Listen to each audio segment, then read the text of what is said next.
Mereka mengemis, Bu, ucap tetangga. Sontak Ati kaget dengan perlakuan Halimah. Ati dan Rehan langsung pergi dan mencari keberadaan Halimah. Ternyata benar, apa yang dikatakan tetangga mengenai Halimah. Halimah mengemis sambil membawa Bila. Halimah langsung menghampiri anak gadisnya itu. "Halimah!" ucap Ati geram. "Itu seperti suara ibu," ucap Halimah. "Ini memang ibu." "Apa yang kamu lakukan di sini?" tanya Ati. "Halimah mau bantu ibu sama Bang Rehan cari uang," ucap Halimah.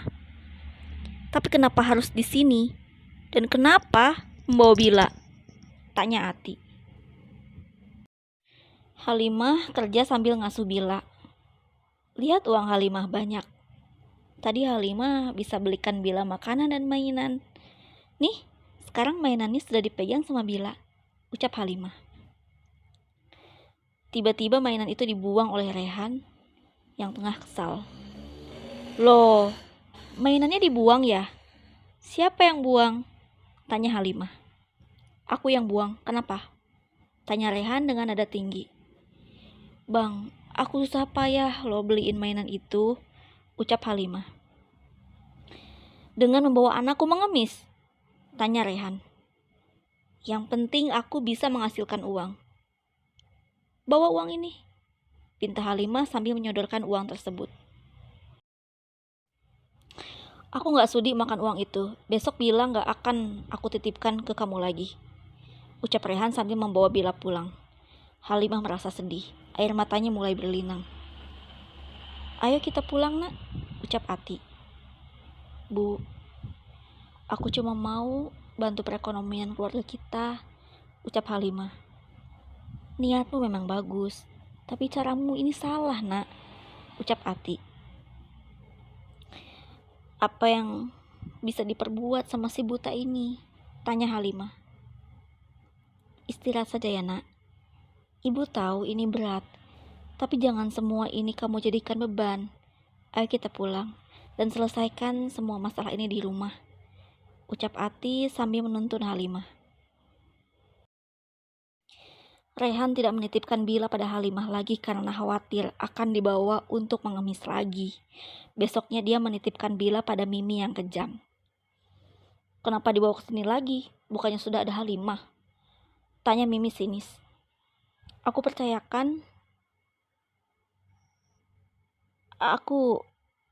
percayakan Bila sepenuhnya sama kamu," ucap Rehan dan memberikan Bila pada Mimi. "Tapi ingat kan dengan perjanjiannya?" tanya Mimi. "Iya, aku akan menikahi kamu," ucap Rehan lesu. "Nah gitu dong. Kalau kayak gini, kita sama-sama untung," ucap Mimi. "Tapi jangan kamu perlakukan anakku yang macam-macam," ucap Rehan. "Apakah aku membawa Bila mengemis?" tanya Mimi. 6 tahun berlalu. Kini usia Bila beranjak 7 tahun. Bila masih dititipkan pada Mimi. Namun perkembangan Bila sangat lambat. Bila sulit membaca dan menulis. Dan wajahnya seperti menyimpan trauma yang besar. Saat itu Ati bertanya pada Bila mengenai sekolahnya. "Bila, kemarin nenek lihat nilaimu tidak bagus dan nenek dipanggil ke sekolah. Katanya kalau Bila tidak mampu mengikuti pelajaran, maka Bila akan diberhentikan," ucap Ati. Bila hanya tertunduk, sedih, tak bergeming. "Ada apa, Bu? Kenapa sekolahnya seperti itu? Bukannya kita sudah bayar uang sekolah Bila?" tanya Rehan. "Ibu juga gak tahu, tapi kita juga sempat nunggak 3 bulan, ucap Ati. "Untuk masalah itu biar nanti aku cari dananya. Tapi kenapa sampai saat ini Bila gak bisa baca?" tanya Rehan. "Bila tidak bisa berhitung dan membaca. Ibu takut, Re. Katanya kalau seperti ini terus, maka Bila akan dikeluarkan dari sekolah," ucap Ati. "Kalau gitu biar besok aku datangi sekolahnya," ucap Rehan. Besoknya Bila masuk sekolah, namun salah satu guru di tempatnya dia belajar mengusirnya untuk tidak masuk ke dalam mata pelajarannya. Ati sedih melihat cucunya dan membawa kembali pulang. "Bila hari ini jangan masuk sekolah dulu ya, biar kita belajar saja di rumah," ucap Ati.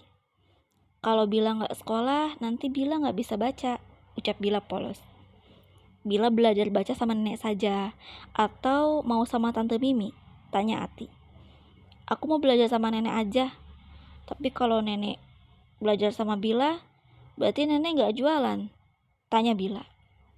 Nggak apa-apa, kan masih ada ayah yang bekerja, ucap Ati. Oke nek, ucap Bila bahagia. Sore itu Halimah baru saja pulang, entah dari mana, tapi dia menghasilkan banyak uang dan membeli banyak makanan. Ati heran dan menanyakan kemana dia pergi. Dari mana saja kamu? Tanya Ati sinis. Aku main-main aja, jawab Halimah. Kalau hanya main-main gak mungkin sampai sore. Terus ini apa? Tanya Ati. Ini makanan untuk Bila dan aku, ucap Halimah. Jujur sama ibu, kamu habis dari mana? Marah Ati. Aku dari luar, Bu, jawab Halimah dengan nada tinggi. Kamu mengemis lagi kan?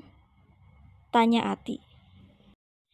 Kalau iya kenapa? Lagian gak haram kok, aku juga gak judi, ucap Halimah seraya melawan perkataan Ati. Kamu memang gak judi nak? Nak, kita memang miskin tapi gak gini caranya untuk mencari uang, ucap Ati sambil menangis.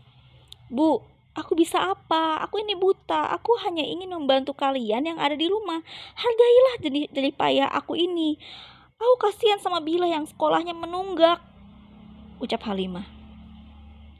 Ibu juga kasihan. Tapi apa pantas kita menggunakan uang ini? Tanya Ati. Bu, pakai saja. Hargai saja kerja keras aku. Aku janji besok aku gak akan melakukannya lagi, ucap Halimah. Janji ya nak, ucap Ati sambil memeluk erat Halimah. Mimi masih bertanya-tanya tentang keseriusan Rehan, karena sudah 6 tahun lamanya Rehan tak kunjung menikahinya. Mimi menyambangi tempat Rehan bekerja, di mana saat itu Rehan tengah memahat kayu untuk membuat sebuah lemari. Mimi membawakan sedikit makanan untuk orang yang dicintainya. Re, sapa Mimi. Ya Mi, kenapa? Tanya Rehan. Kapan kamu mau melamar aku? Tanya Mimi. Aku belum punya banyak waktu dan belum punya banyak uang. SPP sekolah Bila masih menunggak 3 bulan, ucap Rehan cuek. Kamu kok gitu sih, Re? Aku menunggu jawaban kamu buat nikahin aku. Kita kan sudah sepakat untuk menikah. Kok kamu jadi gini sih? Marah Mimi pada Rehan. Maafin aku, Mi. Tapi aku jujur belum punya uang, ucap Rehan. Kurang apa aku? Tanya Mimi.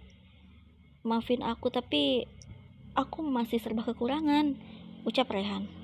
Ya sudah, kalau gitu kita nikah sederhana saja, ungkap Mimi. Gak bisa Mi, nanti saja ya. Sekarang kamu pulang, aku lagi kerja, jawab Rehan sambil membawa Mimi keluar. Esoknya di sekolah, Bila bertemu dengan guru yang cantik. Kabarnya guru cantik ini adalah pemilik yayasan. Dia biasa disebut Nona Besar oleh guru pengajar di sana. Nona Besar, ini data nilai siswa kelas 1D, ucap salah seorang guru. Apa ini? Kenapa ada kolom belum bayar? Ini belum bayar apa? Tanya Nona Besar. Jadi kami memungut sedikit uang dari wali murid Nona, ucap guru tersebut. Apa? Sekolah kita gratis. Donatur besar adalah sahabat saya. Jangan mempermalukan sekolah ini dengan cara kotormu, ucap Nona Besar. Lalu Nona Besar melihat nama murid yang bernama Bila yang tertulis di backlist. Apa ini? Kenapa kamu tulis nama Nabila dengan tulisan blacklist? Tanya Nona Besar. Dia itu anak yang tidak bisa membaca dan menulis. Dia juga selalu telat iuran, ucap si guru. Panggil dia dan suruh anak itu ke ruangan saya, ucap Nona Besar sambil membentak. Akhirnya Bila pun masuk ke ruangan Nona Besar dengan perasaan ketakutan. Hai, sini duduk. Kita belajar membaca yuk, ucap Nona Besar. Bila pun duduk di hadapan Nona Besar.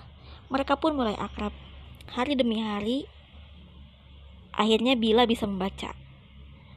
menulis, dan berhitung.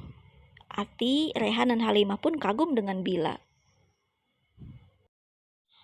Apalagi sudah tidak terdengar sekolah meminta iuran. Tak berselang lama Bila mengajak Nona Besar untuk bertandang ke rumahnya. Tujuan Nona Besar ingin mensurvei keadaan keluarga Bila, namun langkah Nona Besar terhenti. "Kenapa, Nona?" tanya Bila. "Nabila, Nona sampai sini saja ya," ucap Nona Besar.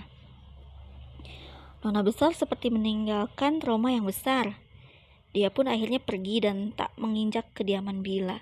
Esoknya Ati ingin menemui Nona Besar karena telah membuat Bila bisa membaca. Sekalian membawa buah tangan berupa ikan. Sesampainya di sana, dia pun segera ke ruangan Nona Besar. Namun, apa yang dilihatnya itu membuatnya terkejut. "Astagfirullah, ya Tuhan, kamu?" ucap Ati.